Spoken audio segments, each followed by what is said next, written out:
வணக்கம். ஆரோ பாரத் கனெக்ட் சார்பாக அகிலாண்டம் உங்களுடைய ஆதரவுக்கு நன்றி. போன பதிவு இந்த தாமிரவர்ணி அன்னையை பத்தி நம்ம நிறைய சொல்லியிருந்தோம். இந்த இடத்த சுத்தப்படுத்துறதை பத்தி எல்லாம் சொல்லியிருந்தோம். நீங்க ஆதரவு தெரிவிச்சிருந்தீங்க. இன்னும் நிறைய ஷேர் பண்ணுங்க, நிறைய சப்ஸ்கிரைப் பண்ணுங்க.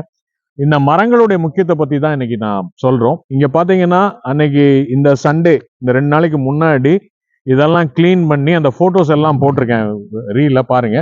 டெல்லியில வந்து ட்ரீ வாக்கர்ஸ்ன்னு சொல்லி ஒரு நியூ டெல்லி நேச்சர் சொசைட்டின்னு சொல்லி அவங்க வந்து அந்த ட்ரீஸை பத்தி உள்ள கணக்கெடுத்து ஒவ்வொரு ட்ரீஸ் உடைய தன்மையை பத்தி இந்த யங்ஸ்டர்ஸ்லாம் நல்லா இது பண்றாங்க.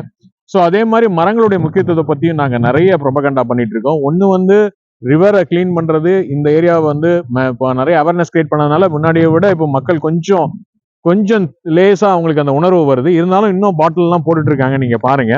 ஸோ இந்த யங்ஸ்டர்ஸ் வந்து போய் ஒவ்வொரு ட்ரீ, ஏற்கனவே தமிழ்நாட்டிலேயே நிழல்கள்னு சொல்லி ஷோபனா மேடம் சொல்லி ஒருத்தங்க அந்த மரத்துல ஆணி அடிக்க கூடாதுங்கிறதுக்கெல்லாம் கோர்ட்ல order வாங்கியிருந்தாங்க.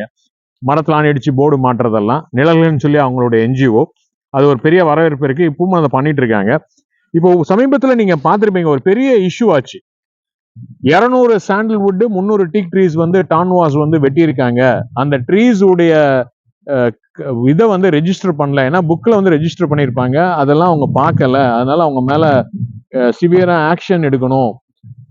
TANUVAS research station near Chennai அப்படிங்கறதெல்லாம் ரிப்போர்ட் வந்திருக்கு. நீங்க பாத்திருக்கீங்கன்னா ரோட்டோரத்துல உள்ள மரத்துல எல்லாம் வந்து பெயிண்ட் அடிச்சு நம்பர் போட்டிருப்பாங்க. இப்ப அதெல்லாம் வந்து ஹைவேஸ் டிபார்ட்மெண்ட் பண்றாங்களா இல்லையான்னு தெரியல. ஒவ்வொரு மரத்துக்கும் நம்பர் போட்டு அது கருப்பு வெள்ளை பெயிண்ட் நீங்க பாத்திருப்பீங்க. அதெல்லாம் கண்டிப்பா நம்ம பண்ணணும். பட் இப்ப அதெல்லாம் யாரும் பண்றது இல்லை. இப்ப நாங்க வந்து இந்த அரளி செடி வச்சிருக்கோம். எதுக்கு வச்சிருக்கோம்னா, இது ஒரு நல்ல பூந்தோட்டமா இருக்கும். இங்க வந்து தர்ப்பணம் கொடுக்குற வரவங்களுக்கு வந்து இந்த பூவையும் எடுத்துக்கலாம். பிளஸ் இது வந்து ஆடு மாடெல்லாம் கடிக்காது. இது ஒரு நல்ல ஒரு பூங்காவா இருக்கும், நல்ல ஒரு சோலைவனமா இருக்குங்கிற ஒரு எண்ணத்துல நாங்க பண்ணியிருக்கோம். இந்த ஏரியா ஃபுல்லுமே நாங்க வந்து ஒரு நல்ல ஒரு ஈகோ பார்க் மாதிரி கொண்டு வரதுக்கு பெரும் முயற்சி எடுத்து எல்லாரும் ஒர்க் பண்ணிட்டு இருக்கோம். உங்களுடைய ஆதரவை தெரிவிங்க. நிறைய கமெண்ட்ஸ் கொடுங்க, நிறைய சஜஷன்ஸ் கொடுங்க.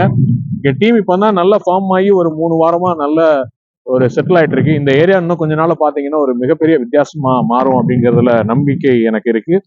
எப்போதுமே தாமிரவர்ணி அன்னை வந்து எப்போதுமே அருள் புரிவாங்க. நான் என்னைக்குமே அந்த உச்சரிப்புங்கிறதுல இப்ப எல்லாரும் உணர ஆரம்பிச்சிட்டாங்க. ஸோ தாமிரம் வரும் நீர் தாமிரவர்ணி அப்படிங்கறதான் உண்மை. தாமிரம் கண்டென்ட் இதுல நிறைய இருக்கு, காப்பர் கண்டென்ட் இருக்கு. அதனால வரும் நீர்னா அந்த காப்பர் வரும் நீருங்கிறதுனால அது வருணின்னு சொன்னாங்க.